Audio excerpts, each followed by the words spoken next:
Welcome to ಉತ್ತೀರ್ಣ. ಇವತ್ತಿನ ವಿಷಯ ಸೂರಜ್ ಕುಂಡ್ ಮೇಳ. ಇತ್ತೀಚೆಗೆ ಫರೀದಾಬಾದಿನ ಸೂರಜ್ ಕುಂಡ್ ಮೇಳ ಸುದ್ದಿಯಲ್ಲಿದೆ.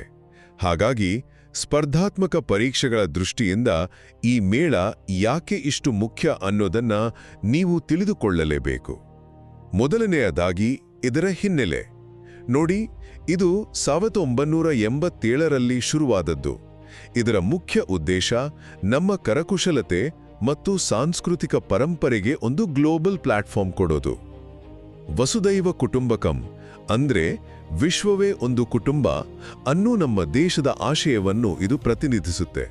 ಎರಡನೆಯದಾಗಿ ಇದರ ಆಯೋಜಕರು ಯಾರು ಅಂತ ಪರೀಕ್ಷೆಯಲ್ಲಿ ಕೇಳಬಹುದು.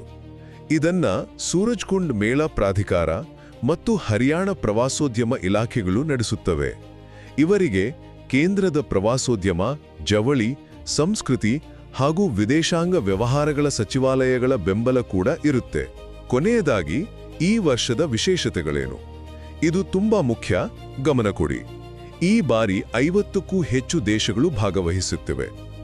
ಪಾಲುದಾರ ರಾಷ್ಟ್ರ ಈಜಿಪ್ಟ್, ಹಾಗೆ ಥೀಮ್ ರಾಜ್ಯಗಳು ಉತ್ತರ ಪ್ರದೇಶ್ ಮತ್ತು ಮೇಘಾಲಯ. ಇನ್ನು ಕೇಂದ್ರ ವಿಷಯ ಸ್ಥಳೀಯದಿಂದ ಜಾಗತಿಕದೆಡೆಗೆ ಆತ್ಮನಿರ್ಭರ್ ಭಾರತ.